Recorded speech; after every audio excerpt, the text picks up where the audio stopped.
अब हम लोग ये समझते हैं कि मलेरिया के रोकथाम के क्या उपाय हैं। मलेरिया अगर किसी व्यक्ति को हो गया है तो उसके रोकथाम के लिए हमें क्या करना चाहिए, उसके उपचार के लिए हमें क्या करना चाहिए, इसके नियंत्रण के लिए हमें क्या करना चाहिए। तो सबसे पहला उपाय है मच्छरों को काटने से बचना। मच्छरों को काटने से बचना चाहिए, मतलब जहाँ पे मच्छर अधिक है उन मच्छरों को काटने से क्या करना चाहिए, बचना चाहिए।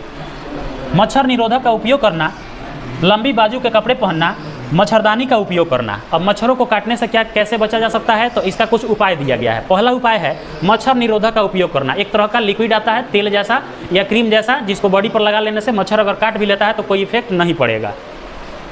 लंबी बाजू के कपड़े पहनना, मतलब फुल शॉर्ट पहनना, जैसा अभी हम पहने हैं। एक होता है हाफ शॉर्ट, एक होता है अंदर का शॉर्ट।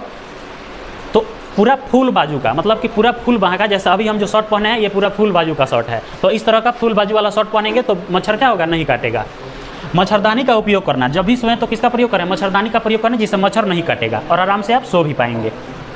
दूसरा है मच्छर के प्रजनन को नियंत्रित करना। जहाँ पे मच्छर पनप रहे हैं, जहाँ पे मच्छरों का जन्म हो रहा है, जहाँ मच्छर उत्पन्न हो रहे हैं, तो उसको कैसे कंट्रोल करेंगे। अपने आसपास पानी जमा न होने दें जहाँ मच्छर अंडे देते हैं।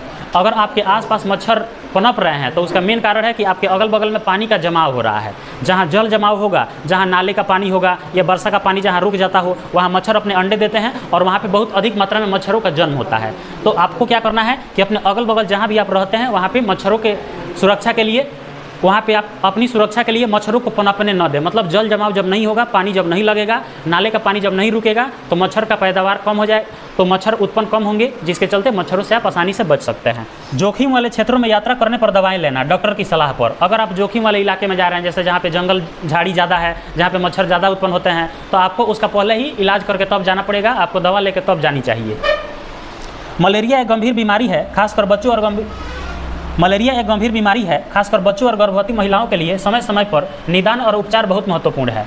बच्चों में और गर्भवती महिलाओं में, जो छोटे बच्चे होते हैं उनको, और गर्भवती जो महिलाएं होती हैं, इनको हमेशा बचा कर रखना चाहिए। किन से, मच्छरों से, क्योंकि इनको जब मच्छर काटेंगे तो मलेरिया होने का खतरा सबसे ज़्यादा रहता है। तो मलेरिया जब छोटे बच्चों को होगा तो बहुत ज़्यादा नुकसान होगा। या जो गर्भवती महिलाएं होती हैं उनको भी अगर मलेरिया हो जाए तो पेट में जो शिशु पल रहा है उसके लिए भी बहुत हानिकारक होगा। तो इसलिए बच्चों और महिलाओं को अगर सुरक्षित नहीं रखेंगे तो दोनों के लिए बहुत ही घातक हो सकता है। इसलिए महिलाओं और बच्चों को, जो गर्भवती महिलाएं हैं और बच्चों को, हमेशा उनसे बचा कर रखना चाहिए। तो ये कुछ मलेरिया के रोकथाम के उपाय थे। इन उपायों का पालन करके हम लोग मलेरिया से बच सकते हैं, मलेरिया से निजात पा सकते हैं।